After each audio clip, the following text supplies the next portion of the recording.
So here we are. This is episode 2, maybe. Depending on when you see this, this might be episode 2 of the real podcast. Yes, sir. 2.0. 2.0. Maybe we'll do 1.5. I don't know, but we're here. 2. We're here a weekend of RGX. Yes, sir. A very special weekend. A very special ice, weekend. Baby. Fire and Yeah. ice. Yes, sir. With a very special guest. You're too kind. His very first expo? Yeah. Virgin. First expo? Well, I'll let you introduce yourself. Oh, God. How do I do that? Because I feel like I did pretty good on the name Really? pronunciation, but I thought I did okay. Except for the word pronunciation. Yeah, that I really butchered just now. But I've done that too. All right. I butchered easy words to pronounce. So, I'm here because I did some voiceover work in the 90s that became well known, and I wasn't aware that it became well known. This is wild to me. It's wild. It's a crazy story. And I mean, I did a lot of work, but I did these games, and 20 years later, people were reaching out to me because there was some mythos that, like Jerry Mathers and the Beaver had died in Vietnam. I've heard this story. I didn't. Is this die. true?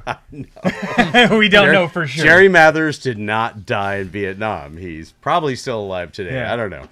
But I didn't die. I just had the name Michael G, which no one could trace, apparently, which is bad marketing on my part. But, there we are. They found me. I did some interviews, and now I'm here. This is after crazy. like This is a crazy 30 story. 30 years. So let's talk about the games. Okay. Actually, I think I have one right there on my. This was not scripted, but there is a copy of the game right there on my Spider-Man. Actually, Wow. this is by far one of my favorite games, and like, I think, in my opinion, sorry, Resident Evil, the greatest horror game of all time, Hands down. Silent Hill. I agree. And just who did you voice in Silent Hill? Well, I was cast as Harry Mason, the first Harry Mason, the lead, looking for my This daughter, guy. Cheryl.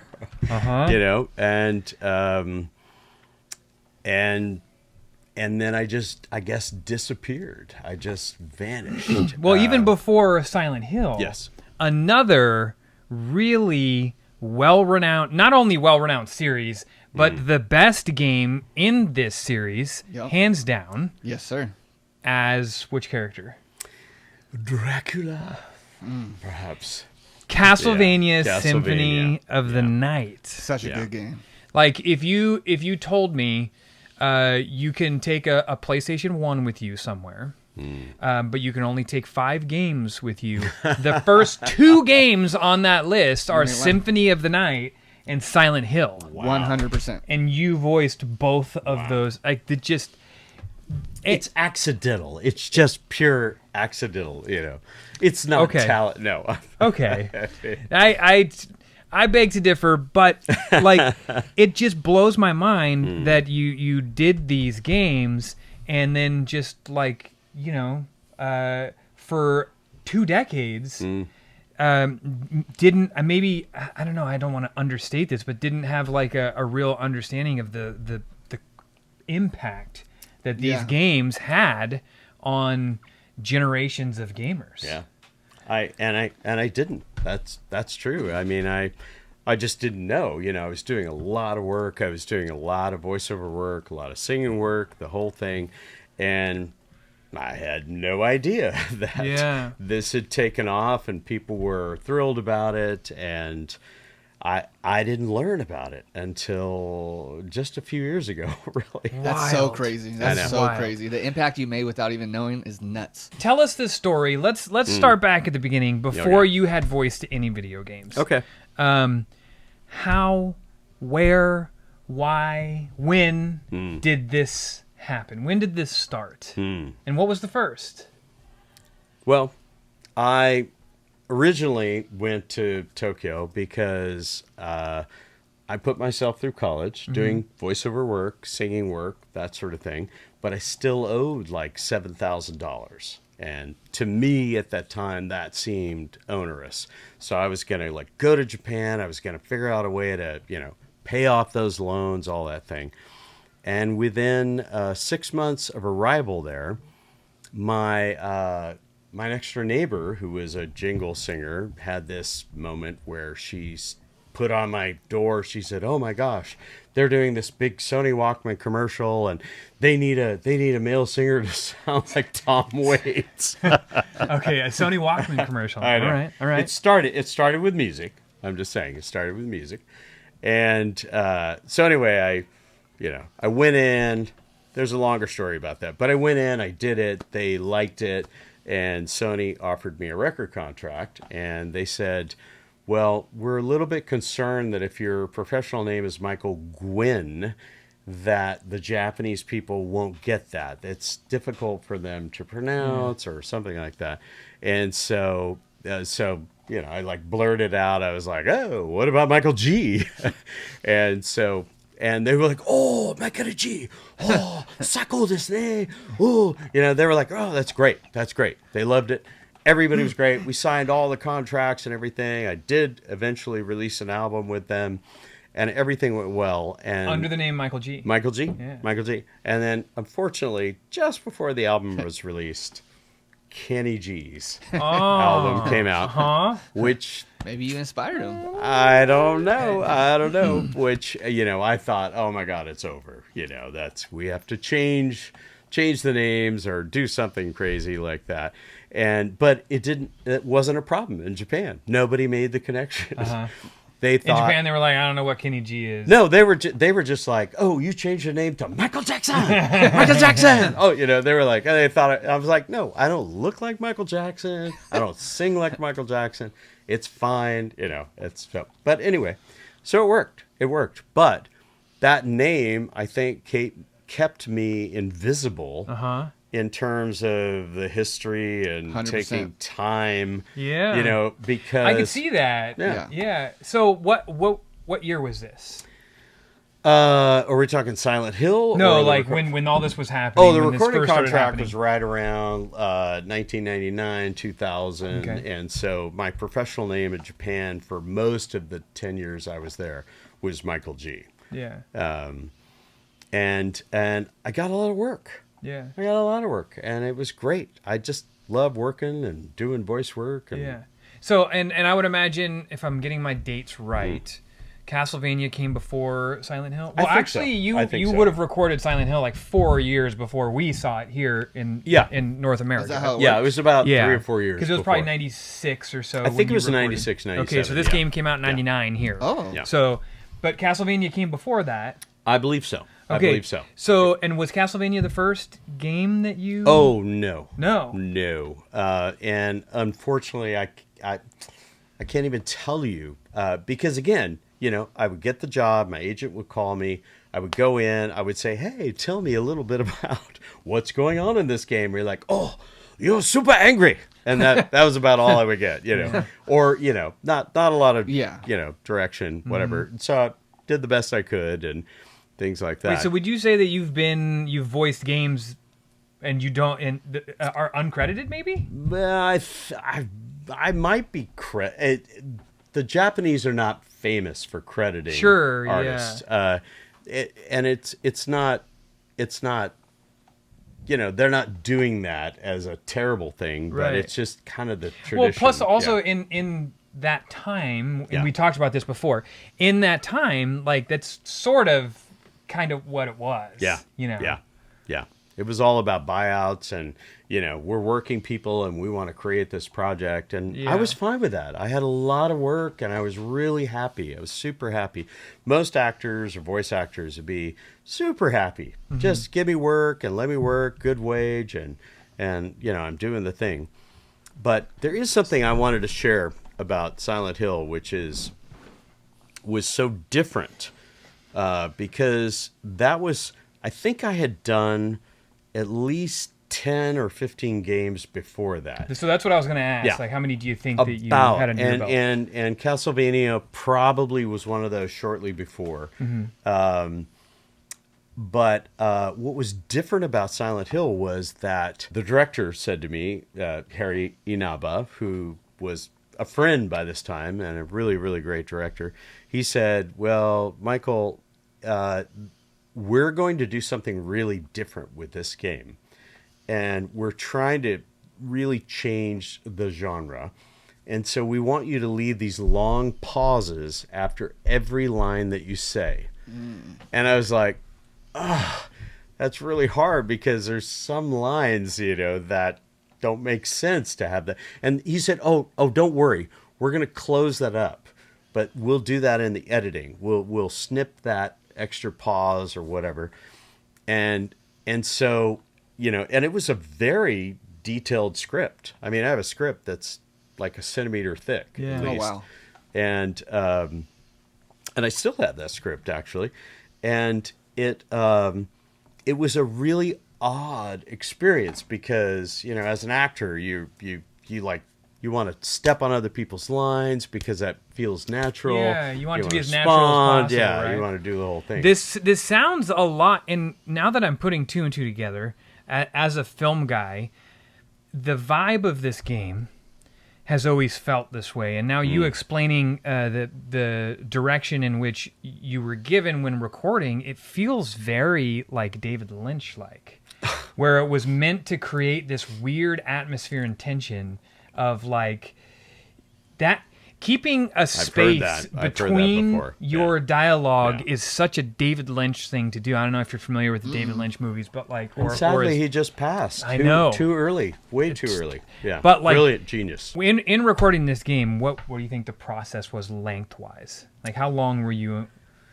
I think I was in the studio definitely longer than most games, but I think I was there a good part of a week, like maybe 3 or 4 days.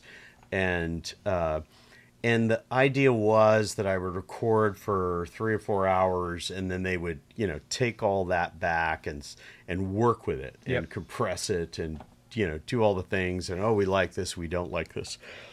And, but again, the weird thing about this entire game was I felt like I couldn't act naturally. Yeah. And yet somehow it worked. Well, I think that's part I guess of it worked. Yes, and I think that's part of the vibe, and that's part of yeah. the David Lynch thing that I'm talking about. I know. Is it's supposed to feel slightly awkward and unnatural. I was very directed in it in a way that I wouldn't have thought intuitively for myself to do this character in this part, because I really identified with it. He's a writer. He had a daughter that was lost, and and Harry's a great character. I mean, there are people on the internet that I've learned since. They're like, he was one of the most heroic characters ever, and I thought that too when I read the script, and yet I wanted to voice it differently than I was directed, but perhaps I was directed appropriately. Yeah. Genius. I mean, I think that he definitely had a vision with what he was doing. Yeah. And was able to convey that. Yeah. Just when you were doing the voice work for this, was there any imagery that you were given? Were you able to see any slices of like what kind of environment your character was going to be? Do you know if like previs on a lot of this was they only had like photos. They didn't have any video or any like screen. They just had screenshots of what they imagined and placards, just like good storyboard stuff. But one of the things that Harry Inaba, the director, told me, he said, not only were we trying to do something unique, we're fighting against the processing power of computers today. And this was 96 or 97. And he said they don't have that much processing power, and we expect that they'll have a lot better in the future. But the way we're going to get around this is we're going to put a lot of fog. This was the trick of that was Silent brilliant. Hill. Yeah, that was a brilliant, actually clever idea of how to, be able to render things, and so things are going to come out of the fog.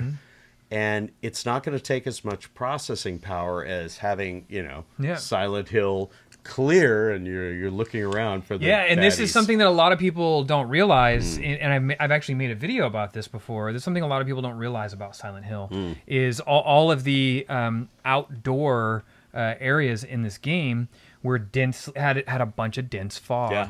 and a lot of people thought that was an artistic choice, which it was an artistic choice, but it was also It was forced upon it was them. a forced Yeah. artistic choice Yeah. by means, and that.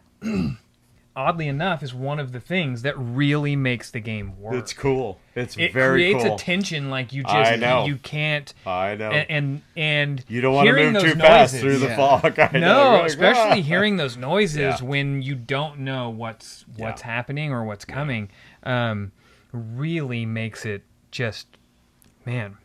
That's the process. Hearing the process of this game it really helps put things into perspective for me.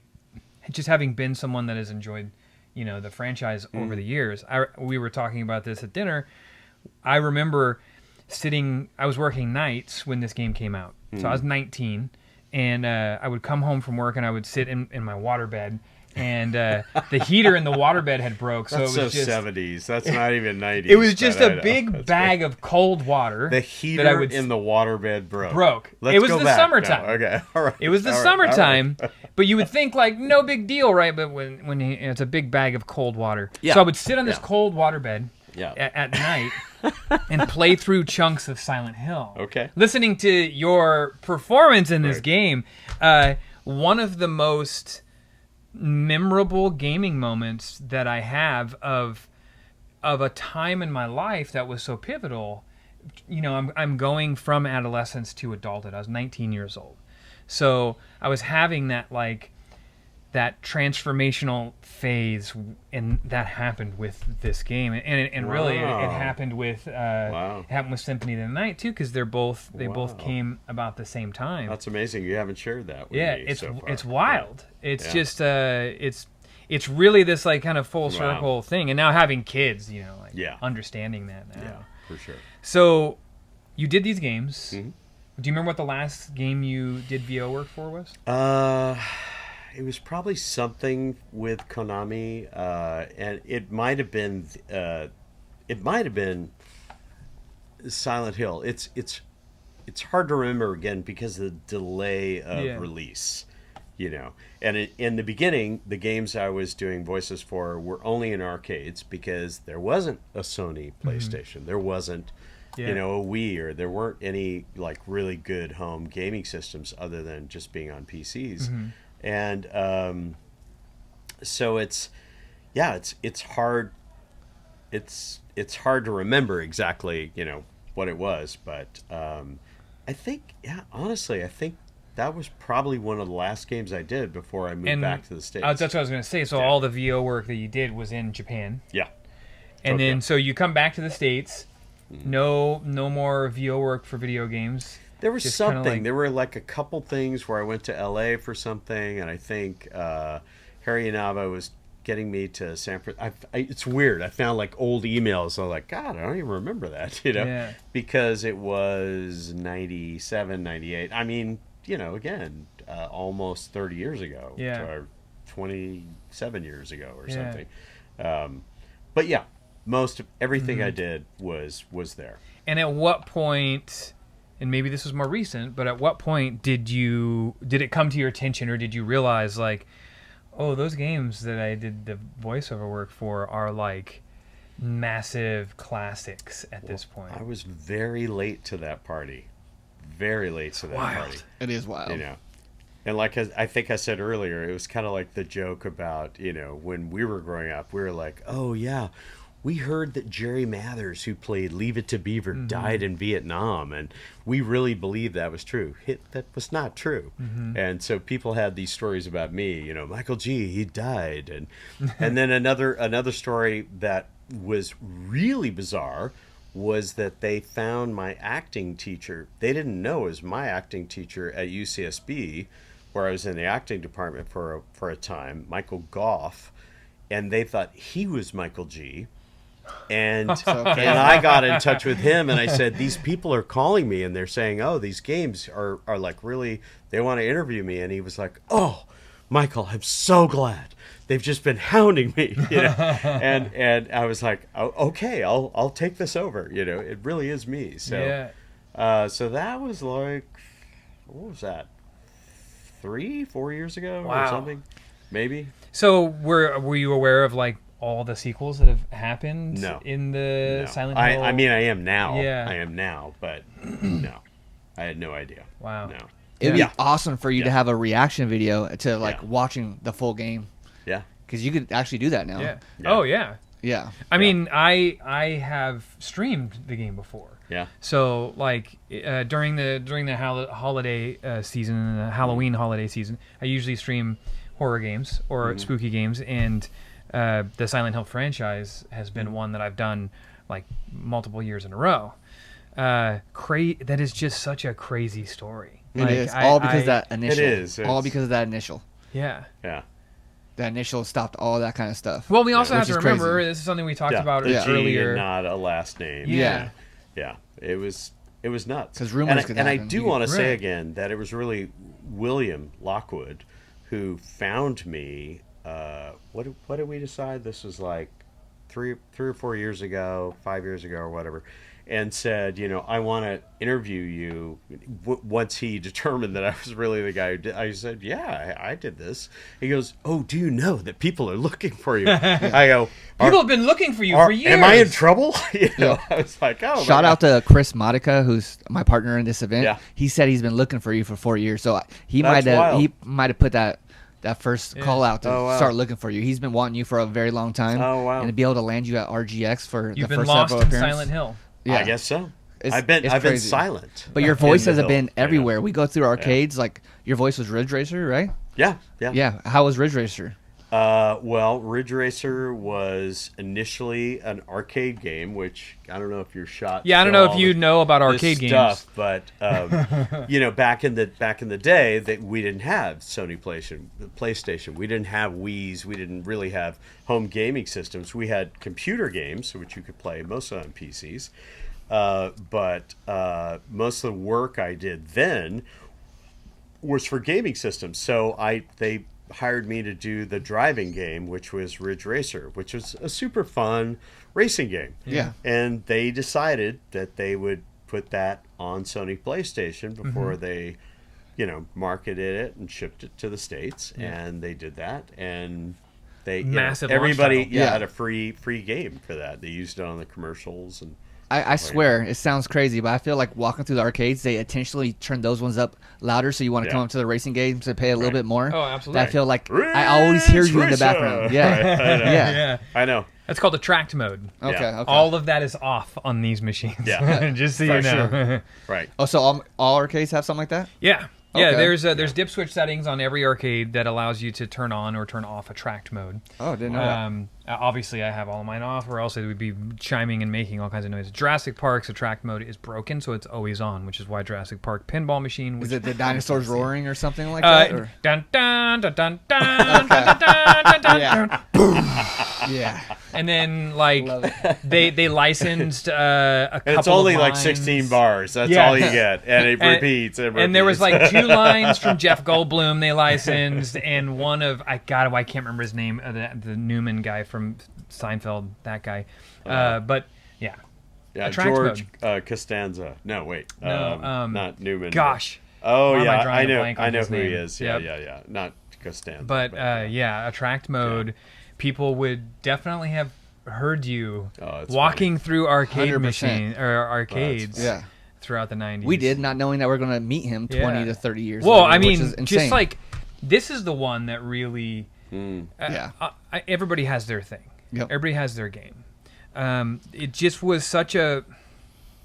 It was just such a pivotal moment in my life when I played through this game for the first time, because it was that, you know, I was 19. I was becoming an adult. I was learning how to adult and be, responsible and all of this stuff. And I wasn't responsible at all because I stayed up until 3 a.m. on a cold waterbed playing through Silent Hill, scaring the holy hell out of me, Yeah. which I might add. It's a terrifying game. Yeah. Um, Because you're always in the dark in your room. yeah, it just, yeah. What a just crazy. I would have never thought then, like, if I could go back to my 19-year-old self now and be like, hey, man. Then we'd be sitting here when you're 45 and be like, hey, you're going to be man, talking to, it's Right. like, I know. it's wild. I know. So Well, I didn't think I would be sitting here today either, you know. So it's Yeah. the same thing. Yeah. I'm like, oh my gosh, how did this happen? It kind of blew up and everything. So I have a question. Maybe you don't know. Maybe you can't answer. Last year we got a Silent Hill 2 remake. Weird that they remade Silent Hill 2 first. I understand why. I think because it was just a much easier game to remake, being a PS2 title. But I've heard rumors of a Silent Hill 1 remake, and I feel like Harry Mason needs to remain original. 100%. I mean, would you have interest in doing voiceover work? I mean, are you kidding? Yeah, I mean, you know, yeah.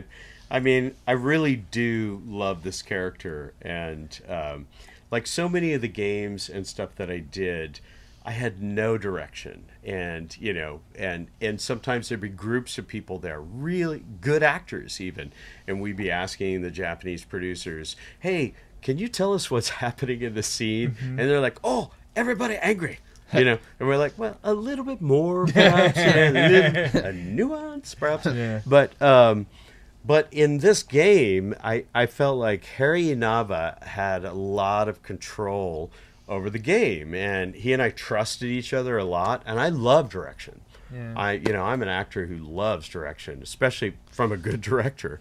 And I wanted to know what was going on. What's happening in this scene? What are the possibilities? How can we go?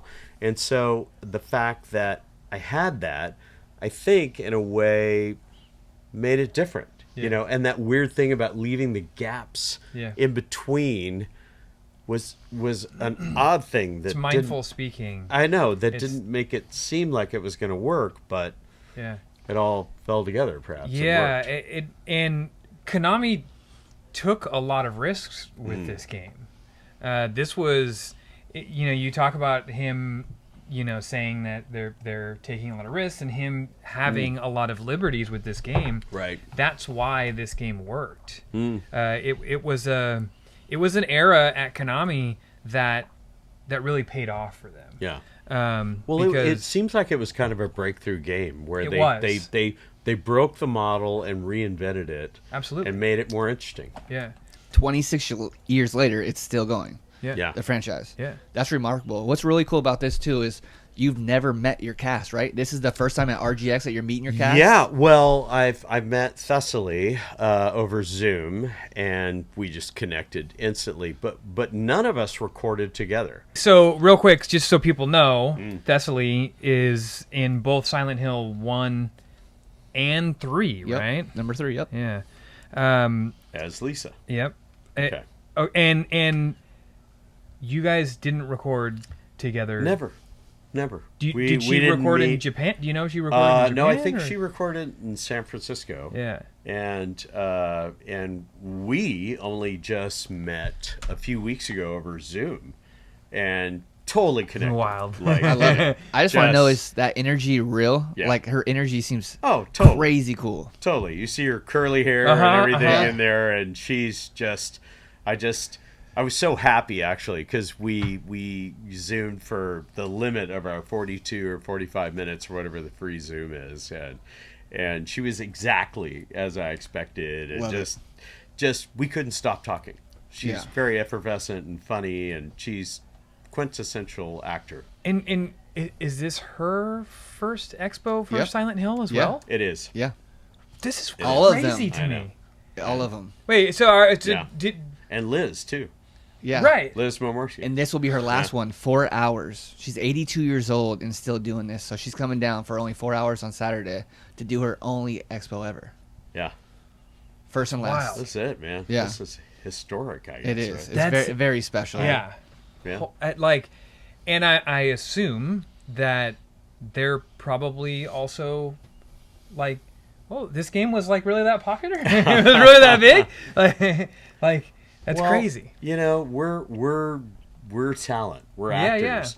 And so we're not producers, we're not marketeers, you know, we don't know. I mean, we watch, and then when people come back to us and say, "Hey, we want you to do this," we're like, "Oh, really? Yeah. Okay." And then we learn what's well. And the other thing that should be pointed out, for people who didn't grow up playing games in this era, and we had talked about this earlier, is this was an era for games that was like.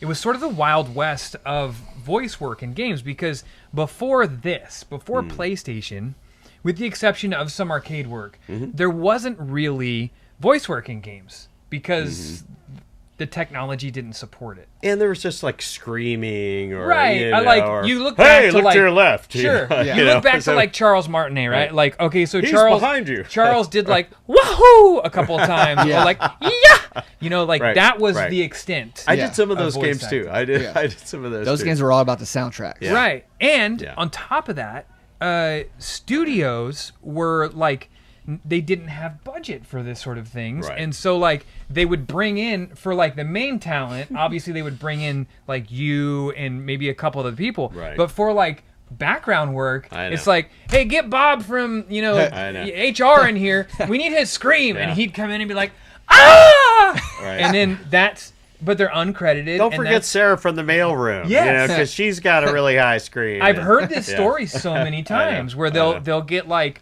4 professionals to do the main work, and then the rest is done by people that work at the studio. Right. And that's how it worked in the 90s, because and on top of that, Konami wasn't doing press tours and junkets, and there was no like, you're going to go to like 10 different cities to promote this game because, you and Thessaly and so you guys... it's kind of like Costco. They don't advertise. No.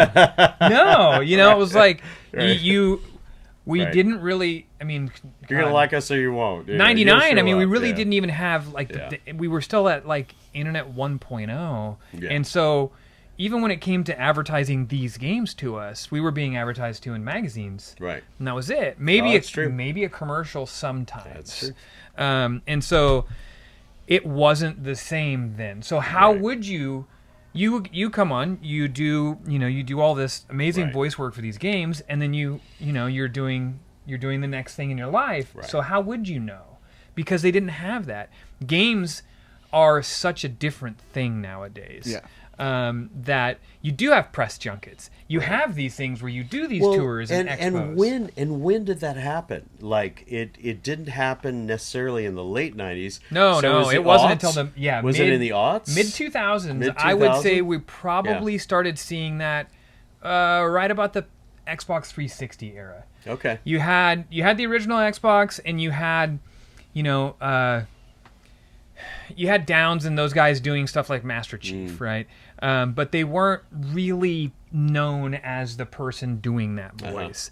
And it wasn't until, God, I would say probably Xbox 360 era. Xbox 360, PlayStation 3 era, where you really started to see guys like Nolan North were coming in. And those guys were like career, like, VO work guys that were doing tons of games. We have like Troy Baker and all these guys. And was that when filmmakers started looking at games and going, "Wow, we should make a film about this," which again expanded the whole gaming narration. Yes, PlayStation 1 was the first that really brought cinematics in. No, is that it when was? It started? I mean, it. Obviously, we had other disc-based consoles with, Sega dipped their toe in there a little bit. But Sony was really the first one to bring us this medium in a meaningful way. No disrespect to the Sega CD or anything, but come on. This was the first. Sega! Yeah, this was the first. I wanted to be the guy that did that sound logo. Sega! Isn't he going to be at the show?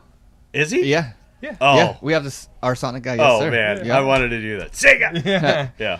But how powerful were cutscenes when you first started watching them? Do you remember like when you first started seeing cutscenes and like what's coming, especially for horror movies or horror games? When YouTube really started becoming a thing, I went down a rabbit hole of watching. So especially Konami games. Konami was really good about, depending on what side you land on, really bad maybe, with long extended cutscenes. We had like Metal Gear that had 20, 30-minute cutscenes. Oh, wow. Multiples. Yeah. So you would have these guys, when YouTube became a thing and like it started to becoming more broadly accepted, you would have these folks make supercuts of all of the cutscenes from these games and paste them together like a movie. film. Okay. And then you can go back and watch all the cutscenes from Silent Hill or from Metal Gear Solid. And by cutscenes, you mean scenes that were actually cut from the game, or you reach a certain point in the game. Promo the scenes or trailers, trailers. The story beats between gameplay, so the Okay. actual cinematics. Okay. That would take place in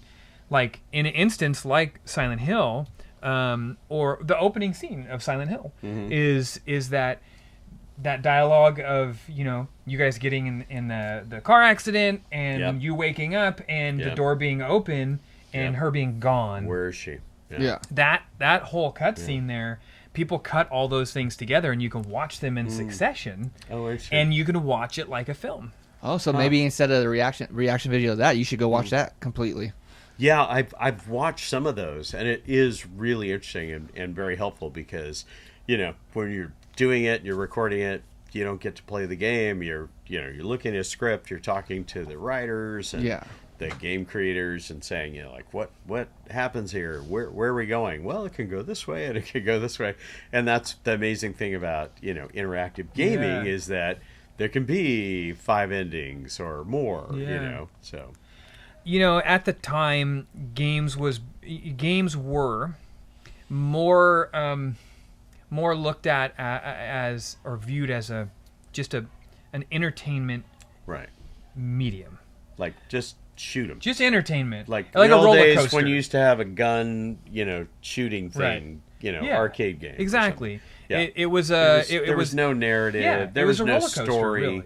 It was just, hey, this is fun, bang, bang, bang. And now, one of the things that I try and convey the most through a lot of the videos that I make is just how important of a work of art a lot of these things are. Even going all the way back to NES and before NES, knowing that now and seeing what these games are like. Now, the games that you made 30 years ago, knowing how those of us that, were going through certain parts of our lives while we were playing these, using them as an escape from the traumas or emotions that we were going through at the time, and how much that helped us, and how much by today's standards, how much these are looked at as an art form. But that's really sweet to hear because I didn't know that. I didn't know that these things that we were doing, the artistic work that we were doing was actually like bringing comfort to people, whether it was a horror game even though it was scary or whatever. Shit, I mean. Yeah, it was powerful. I know. Yeah. Well, what did we say? We were talking earlier today, and I had this great thought, whatever, but that what I think horror games can do is that they can allow people to face their fear. Yeah. Because you're right up at the interface of this is freaking scary, man. Yeah. And I'm gonna lean in. I'm gonna defeat my monsters. Yep. I'm gonna stand up. Yeah. And that can't be a bad thing for us to learn. As kids, yeah, 100%, right? Well, escapism in games or through games, since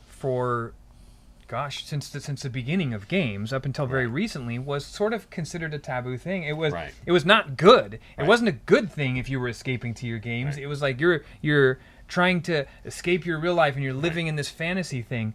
But where the question I think is like, where are you escaping to? Right. Are you escaping to a reality that you desire that might actually be better or more interesting? Or are you escaping to a paradigm where, like we've talked about, you confront your fears? That you you get to challenge those things. Yeah. So I think in and of itself, escapism is not a terrible thing. It depends on where you're escaping to. Yeah. You know, and what is in that new place that you're escaping to, and do you grab something and bring it back that's valuable back into your real life? Yeah. I absolutely love that. Have you not escaping? Yeah, I absolutely love that. Everyone needs a break from life. It's like a small break from life. That's how I feel about that. That's exactly. I mean, we've talked about it on our show before. Yeah. Where, you know, dealing with the traumas that we deal with growing up, or that we dealt with growing up, this was a way for us to, you know, sort of like kind of get away from that. Yeah. I mean, all human beings have some form of escape, you know, whether we eat sugar, you know, to feel good at the end of the day, or we drink a beer, or smoke a cigarette, or whatever. Or we go for a run, or whatever the thing is, you know, being too much in our heads too intensely. Yeah. Sometimes it's not good, and we need a break. And I think that's kind of what I'm learning about the whole gaming industry, is that it's this wonderful escape into a different world where you can be more powerful sometimes. Yeah. You can be sometimes more yourself. You're unafraid to be yourself. You're unafraid to be more powerful. And it might be a good thing. Yeah. You know, especially if you find those values that you can bring back into your real life, into your real existential place, and be happier. Games have just proven time and time again that it is a multifaceted media form that hits in so many different ways. Not only is it an interactive form of media, so we're choosing, it's our own adventure, right? But you also have the musical landscape and architecture behind that, and the visual art behind that. So it's like this trifecta of why do, like, even going back to, we were talking earlier about the soundtrack to Silent Hill, one of the best soundtracks ever created. That music in that game is unforgettable, iconic, and it's not necessarily. It is obviously, and it's written very well. It's very haunting. It's haunting, but it's haunting on so many different layers, because when you hear it, your brain remembers what you were seeing at the time, as well as you controlling that character and how tense you were. And so the music triggers so many different things down this spiral. It's not just like, well, you used to listen to this album and it was a good album and that's why you like it. It's because you saw, you heard, you played all of these things. Well, that's the thing. The way that memory works and things like that, the more ways that you integrate an experience, be it visual, auditory, kinesthetic, if you do all three of those, and if you can't taste, on top of that and have some other things, that's fine. But it's powerful. Yeah. It 100%. Really is. I mean, and those are the three big ones, Yeah. I can't believe it's mind-blowing 25, 26 years later that you didn't know how many people that you impacted with this game. Like, you're one of the most humble men I've ever met in my life. Like, talking to you at dinner, like, you really don't like attention like that. You just like to be lost in your passion and stuff like that. And I just want to personally thank you, dude. You're a very humble man. Thank you. Yeah, that's likewise. Super, super kind and sweet. And it's true. I mean, I'm like, you're genuine. You're just 100% genuine. Thanks for inviting me. Well, like to I be said, here. if I could, go I don't know back if I in deserve time, to be here, but thanks for inviting me. If I could go back in time and just tap my 19-year-old self on the shoulder while I was playing this and be like, "Hey, I just want you to know at 45." Just remember that age, okay? Yeah, that's funny. Crazy. That would be cool. I have a question though. You're in California now. Like, are your best years in California or Japan? Like, do you ever miss Japan? You ever want to go back? And well, I felt like I was in Japan a bit over 10 years, and I worked a lot, and I pretty much did everything I wanted to do. I had record contracts. I released a record. The cool thing about the Japanese during that time, the late 80s until the late 90s, is that you put something new on your business card. Like I finally put narrator on my business card because that translates into Japanese, nareta, you know, and they were like, oh, Michael G, nareta. Oh, I was like, yeah, trained as an actor, and I can speak. Trust me, and then they would give me jobs like that, and there was a sweet kind of innocence to those years, and I've heard Japanese composers and producers talk about that as well. They talked about the boom in the 80s and the 90s, and you know how there was just this kind of euphoria, and they were pouring a lot of money into the industry, and that you could do anything, that they were really interested in creativity. And I worked with truly some of the most talented directors and musicians and actors that I had ever worked with, and was just thrilled to be there. There were times when I stood in the studio and I looked to my left and there were 4 cellists, and in front of me were 4 violinists, and over there were 4 French horn players, and they were like, oh, can you sing this song? You know, and I was like, oh, I really hope so. You know, and so you kind of rise to the occasion. It's sort of like a great sports team, you know. When everyone really believes, sports psychology is basically all about, you just got to believe. And when you're with a group of people, whether you're creating a video game or you're creating a piece of music or something like that, if you all believe that what you're doing is magical and you can do it, you feed off each other. Yeah. And it's really cool. And it's kind of spiritual a little bit, but it's always feels magic, at least. It sounds special. Would you say Japan and California, because California is known as the fast-paced kind of like life, right? Is Japan kind of similar? You said you were working a lot. Tokyo was Tokyo was insane. It was like bah, bah, bah, bah, bah, bah.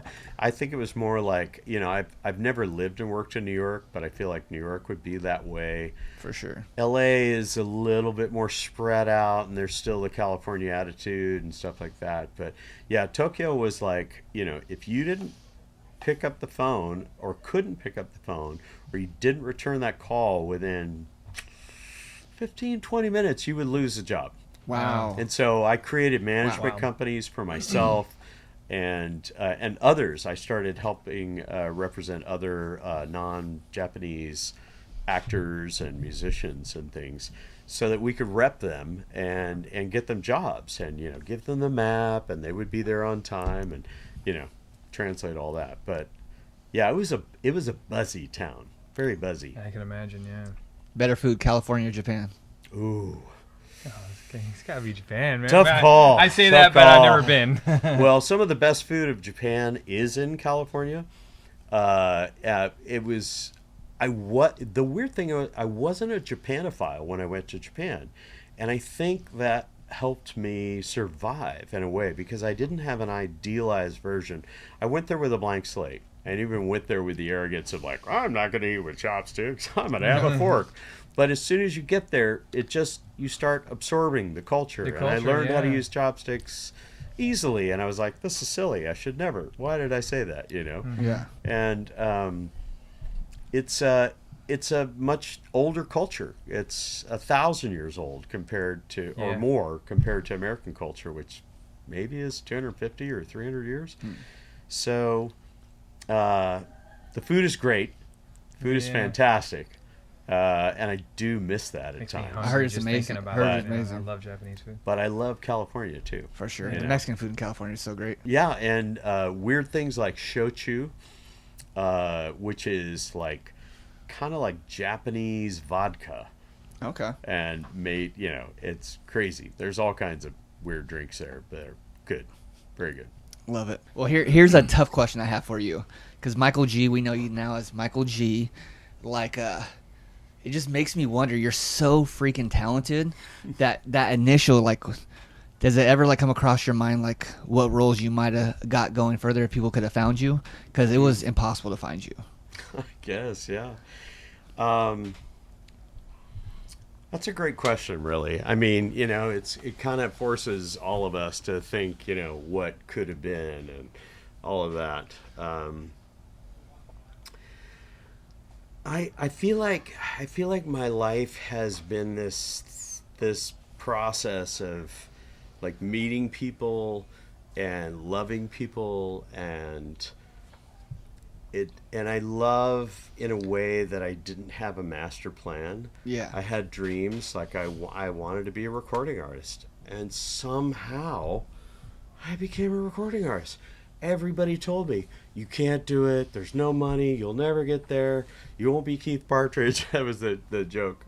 And somehow I did it, and I was thrilled to do it because I wanted the experience of it. I wanted to know what it was like to go into a studio and record an album and do those things. And I wanted to know what it was like to be an actor who was paid to do things. And I love voice acting because... Why do I love voice acting? Because I've always loved radio, I guess. I used to listen to the Mystery Theater radio on CBS Mystery Radio Theater, and I think E.G. Marshall, or something like that. And I remember like being in the dark when I was, I don't know, 6 or 7 years old. My little Panasonic ball radio was there, and I'd be listening to like a mystery story or a detective story, and you get to close your eyes and you're in darkness and you see it all. You see it all. And it's the same thing like a great song. Like a casual friend of mine, David Pogue, who writes for the New York Times, and he does a lot of tech stuff, but he's expanded, and he's very, very interesting guy. He wrote about Harry Chapin, who wrote Cats in the Cradle was his big famous thing. Yeah. But his song that I used to listen to in the dark was called Taxi. And it was so lyrically illustrative, so beautiful. It was about him being a taxi driver, and he basically picks up a woman and he seems to recognize, and she's like all fancy and looking rich, and he's driving her to her place, and then he realizes he knows her, and it's a lover of his. Oh. And it's like a 6 or 7 minute song, but it's all visual. You can see him driving her home. You can see them talking. And I think art is fantastic when you can close your eyes sometimes and hear it, which of course is not a video game because you're there and you're seeing that. But I just think all of those layers are really, really important. So the story is important. The narrative is important. And the visuals are important as well. And I think that's why I loved being a voiceover actor as well, because I never was really sure if I was natural enough, in my body or, when I was on camera or on stage. I mean, I was okay. I was good, but not, great or whatever. And I think that's why I love the voice acting, because I can close my eyes and I go back to that time when you're listening to even crazy old things like Gunsmoke or, stuff like that, Agatha Christie stories. And I don't know, there's just something kind of magic about that. Well, you have that magic too, because guess what? We can close our eyes right now and we could walk through Silent Hill from your voice and what you're doing. So it is as strong as that music that you were doing with the taxi. Yeah. Because I bet you can close your eyes right now and just walk through that game. So it's special. It's very special. Wow. That's cool. We're trying to keep this whole thing about this podcast is we want to keep it real. We want to have like real conversations and get into the emotions of things as well. But to keep it a little lighter, you said don't forget to ask you something, and we want to hear the story really bad.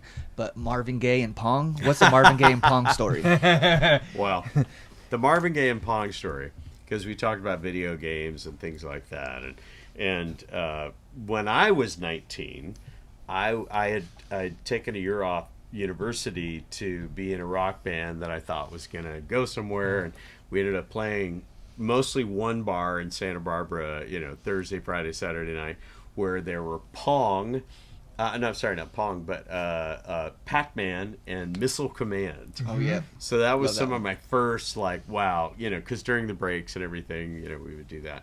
But younger than that, I was on a plane from L.A.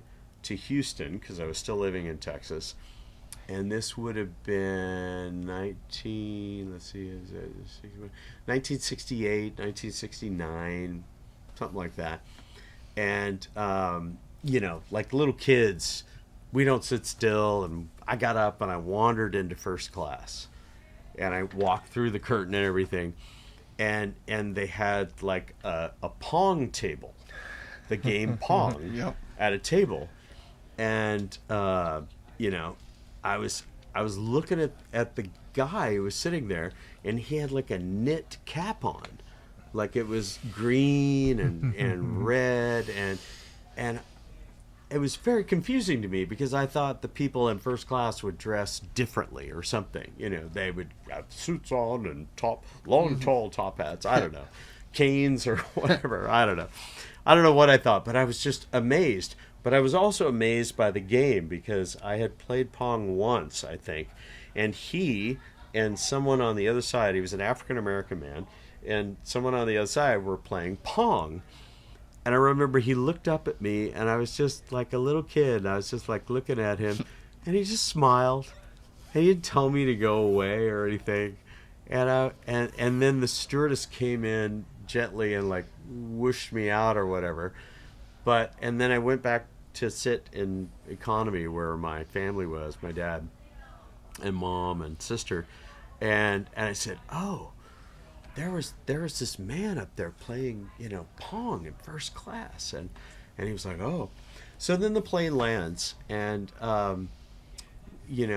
we look outside. And the entire airport, that's when you didn't have like the connectors. Yeah, that come you in, had to you're all go in a down tube. to the tarmac. No, and- you go down to the tarmac, Yeah. exactly. And there were like, oh God, I don't know, 500, 1,000 people, and Awesome. they're all holding up albums like that. And we were just like, oh, who is this? What are they doing? And as we walked through, I started looking.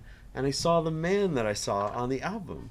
And it was Marvin Gaye. Oh my God, that's so It was Marvin amazing. Gaye. And He was just playing some Pong, man. I know. He was just playing some Pong, and he was so nice to me. He wasn't, I just thought that was so sweet that he didn't like shoo me away or, hey, what are you doing, kid, or whatever, And That's awesome. And I didn't know who he was, but I had actually I'd listened on my Panasonic ball radio Yeah.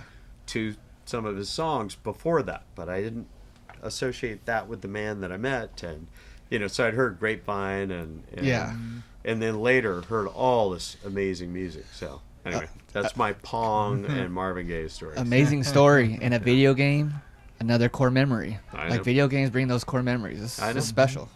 He was pretty good too. Pong was not an easy game because the No, controllers yeah. didn't work well. That was back in the old Atari Pong days, It's where it like- was just that one I know. single device. I know. And to It's see it like, on the "Oh." airplane, probably Uh-huh. everyone's like intrigued. Like, what is this? What I is know. that? I know. That's crazy. Yeah. Beautiful. Yeah.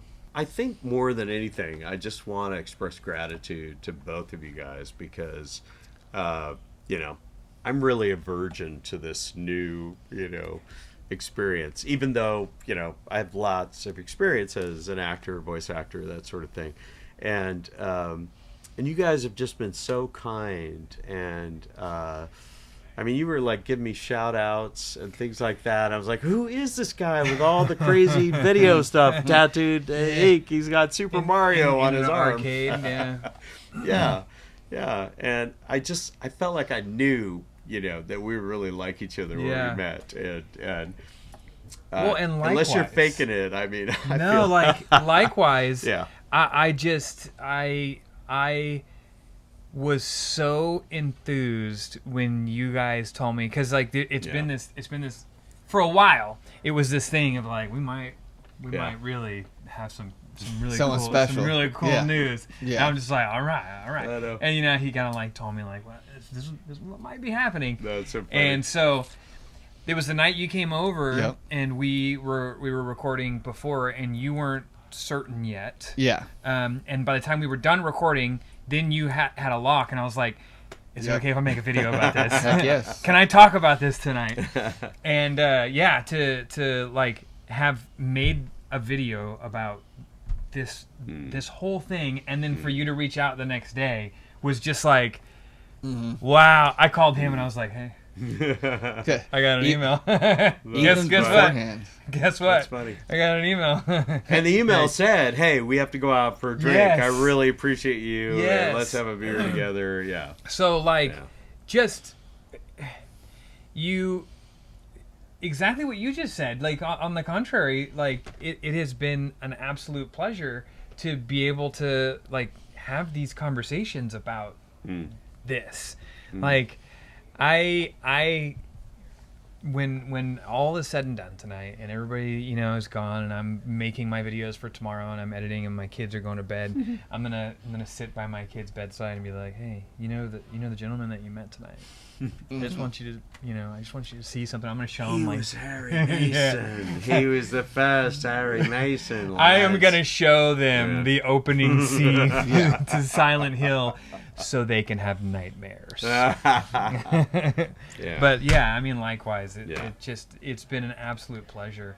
And the question that I have for you, even though we're gonna pretend like we're not recording this before the expo, Okay. but this being your first experience, is it something that you want to be involved with moving forward? Do you want to? I'll tell you on Monday. All right, we're gonna stay tuned But, for that. future yeah, expos. I mean, just you want to keep it real and everything, Yeah. and I hope so, because it's been delightful so Yeah. far, and even just preparing for it and like doing something creative and Yeah. getting back into the field where I'm most happy if I'm creating. Yeah. You know, I've worked a lot of regular jobs that just you got a paycheck every 2 weeks and you do the thing and you take pride in what you're doing. I've cleaned toilets, I've done washed dishes, I've done all the things. But I'm most happy when I'm creating something. Yeah. Even if it doesn't sell or even if I don't make any money off it, if I create something, I feel like there's something there now that wasn't there before, you know. Honestly, like, I see Tofer, you guys are like similar people. Like, you guys are both creative people, and you just you take passion about in it. It's not about fame, it's not about money, it's not about that. You just want to add value to the world, and Tofer's a lot like you in that sense when I hear you talk. So I just think it's super, super special. We should do a song together. Yeah, I'm We should do way some into music that. together, I am too. way into Yeah. that. Dude, you are so talented, and we really need you out there still.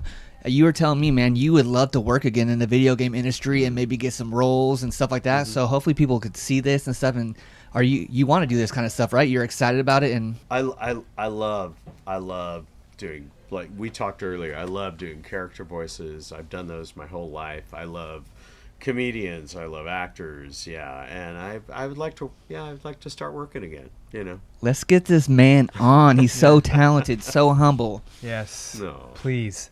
I mean, I'm ready for that Silent Hill 1 remake. Okay. 100%. All right. And I'm going to tell you right now. Let's talk to the people. I'm going to tell you right now, Konami. If it's not done right, I'm not going to stream it. And you know what it takes to do it right. 100%. Okay? Yeah. All right, so to close everything out, Yes. if you're okay with it, I have a couple things that I would love for you to sign. Obviously, my copy of Silent Hill. Beautiful. But you gotta sign the book, not the case, because the case is like, who knows where that case is gonna go? know. Maybe it breaks. Smart man. Okay.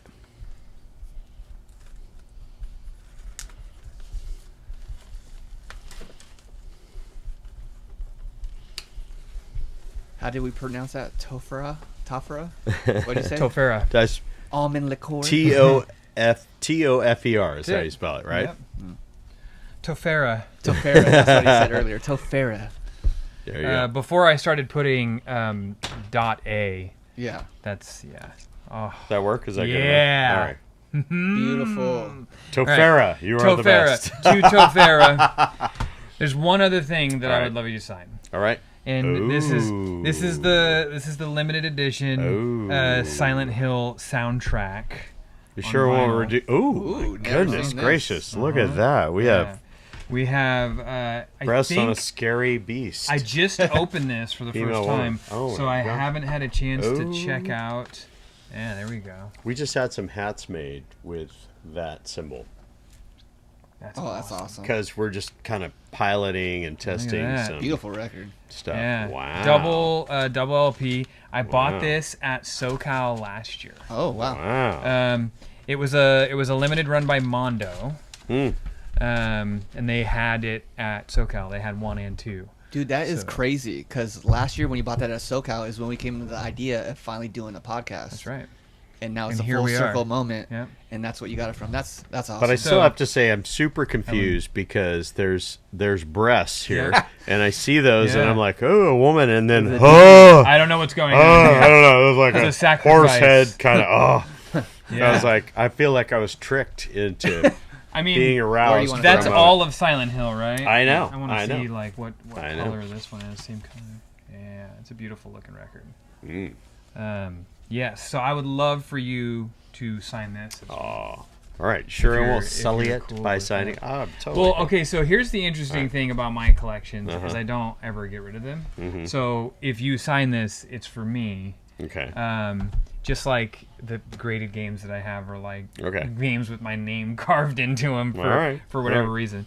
So I would love for you to. That's obviously sign the that. crashed car. Yep. And does it matter what I write? You can write whatever Should I- you like. Should I just say,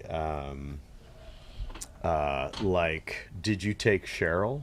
Yeah. Wait, give her back. yeah.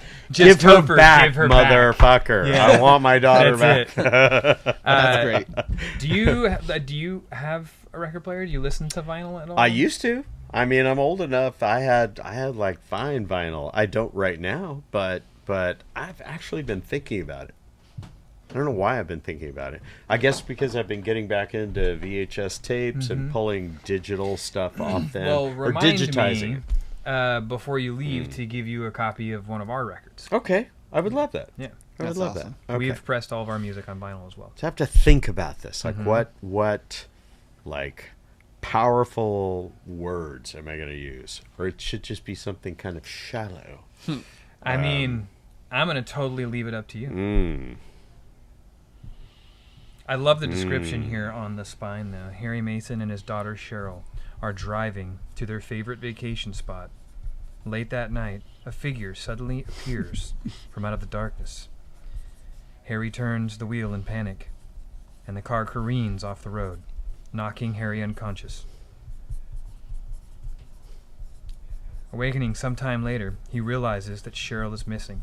Stumbling out of the wreckage, he heads towards the small town of Silent Hill.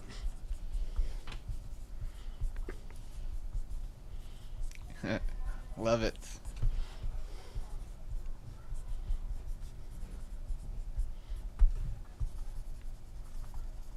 I sort of halfway expected you to be a lefty.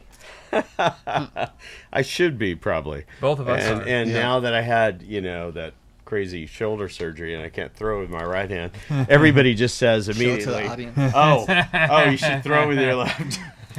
Yeah. Yep. Beautiful. Uh-huh. Beautiful. Thank you so I much. feel like man. Where's my daughter? I feel like you know. Yeah, I want to add too. Thank you for signing my personal Yeah. copy. That's in my PC forever, and super grateful. Closing stuff out. Obviously, I just want to say much love, respect. You're a humble, kind, and compassionate man, Aw. and just thank you so much. Yeah. Thank you. You're Yeah. very, very welcome. And I so appreciate what both of you are doing, too. Especially with the stuff you shared with me. Not just your amazing store, which is a community gathering place. I would like to point out, we did go to Fire and Ice. I know, but I asked. I asked I if we know. could. I mean, you might have mentioned, or somebody mentioned it, but I really wanted to go. I really wanted to go there. Thank you so much. I What was think your it's really first? cool. What was your first impressions when you walked in? That there were so many people there, and that the ceilings were high, and that they were so content and happy and engaged, and the diversity of people there too. Like I Love went that. to the very end, and there was a little girl and her mom. Oh. She was probably, I don't Playing know, Lorcana, 6. probably. Well, no, I thought they were playing a game, and they had dolls and things like that, and said, "What are you doing?" And she's like, "Oh, she's trying on different nails or something." I don't know, maybe. We get a lot of people go in there and their families are playing the game, so they go in there and make it a family night. So they're playing dolls or something like that, while the other ones are playing Lorcana or Star Wars or Magic the Gathering. Wow. Yeah. So, well, it had a wonderful vibe. I mean, I've never seen it. I've never seen a place like that before. That means the world to me. Thank you so much. I mean, you've created something amazing, and you've talked about your work with incarcerated men and things like that too, which is super touching. Thank you, man. Very proud of that. I get emotional talking about that kind of stuff, but that's what I'm most proud for. Like the video games, the conversations, all that kind of stuff is super special to me.